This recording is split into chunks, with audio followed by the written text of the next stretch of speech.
It is the question we're waiting to know the answer to, Wolf. In the meantime, we are getting some dramatic pictures of what happened in the moments, the minutes, when these rioters came to the outside of the House chamber. And on the phone is Congressman Jason Crow of Colorado. And Congressman, we have a photo that's on CNN.com, and we're going to put up right now, that shows you reaching out on the floor of the House chamber, reaching out to Congresswoman Susan Wild.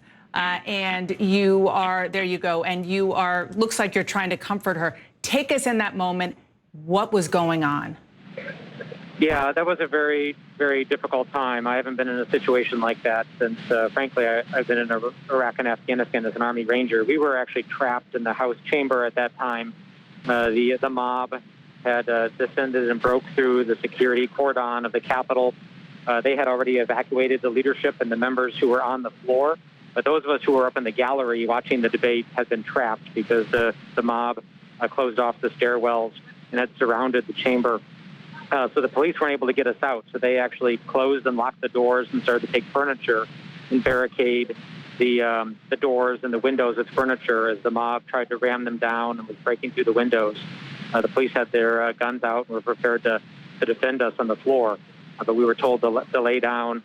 You know, my friend Susan, of course, a dear friend, wanted to make sure that we were comforting each other. Yeah, and that's interesting.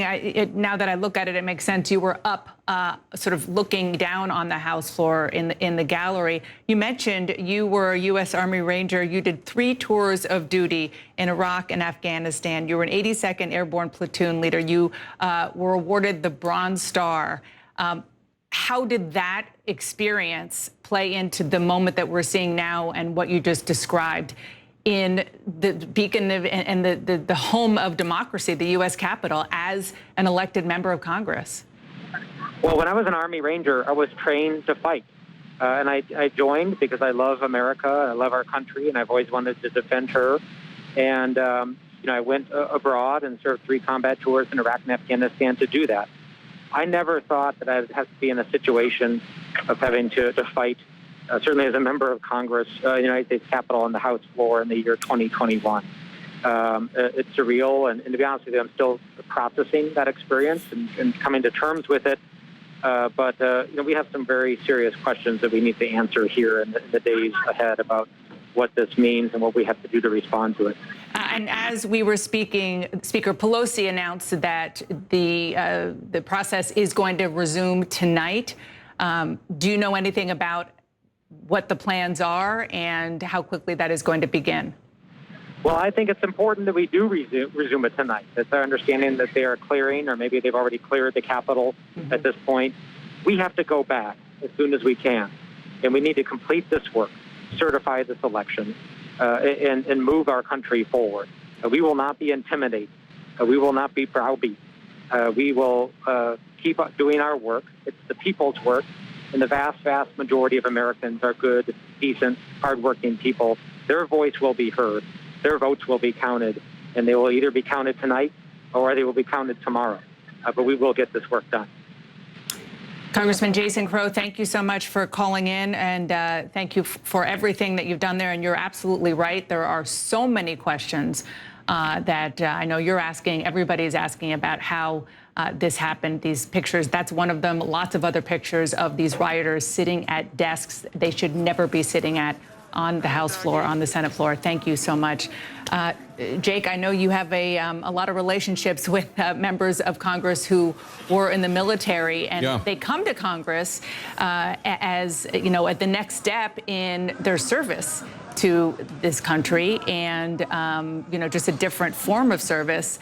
And you don't expect that this would happen in the United States Capitol as an elected official, that they have to call on that service on the battlefield to help protect the people around them. Yeah, and we talked to Congressman Mike Gallagher of Wisconsin and Congressman Adam Kinzinger of Illinois, both Republicans, both combat veterans from Iraq, and both of them talking about how they haven't seen any images like what we saw today since they were in Iraq. We also need to acknowledge, look, members of veterans run the gamut politically. And for every Crow and Gallagher and Kinzinger, you also have a Crenshaw or a Mast, combat veterans who served honorably, who are part of this big lie, who are objecting to a free and fair election. So I wish I could say there was some sort of through line on all the combat veterans, but no, some of them are part of this monstrosity. People who have been fed lies by the president and his supporters. And again, as we've talked about many times, I don't know if the president believes it, or he doesn't understand what happened, or there's some sort of psychological issue I'm not capable of diagnosing. But whatever it is, he keeps lying.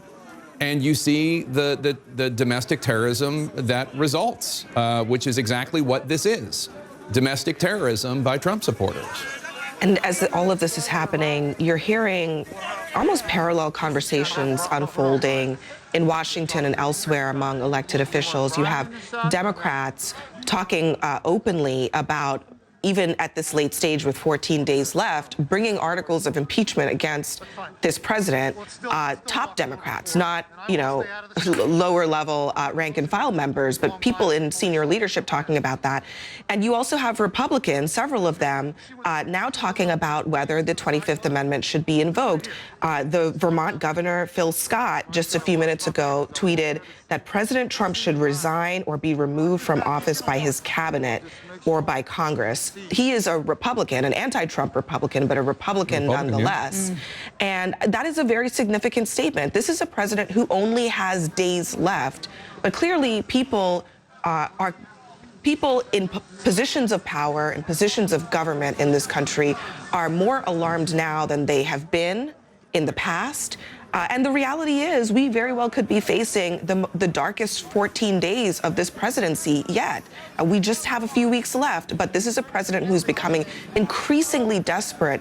And you're hearing from his staffers. Mike Pompeo has tweeted condemning the violence. The National Security Advisor, Robert O'Brien, tweeting condemning the violence, also tweeting in support of what Mike Pence did in carrying out parts of his duties today.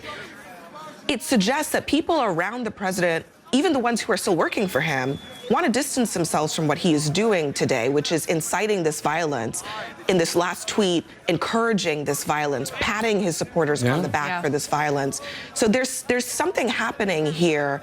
What it will amount to is really unclear, and of course, time is running short. Yeah, and I mean, those are all really excellent points. And look, I mean, we have the former chief of staff of the Department of Education under Trump, Josh Venable. He posted on Facebook, if the cabinet is not right now preparing to invoke the provisions of the 25th Amendment to remove Trump from office, it is a complete dereliction of their duty and a betrayal of their constitutional oath of office, but I won't hold my breath. That is the former chief of staff to Secretary of Education, Betsy DeVos. He's sending a message to her.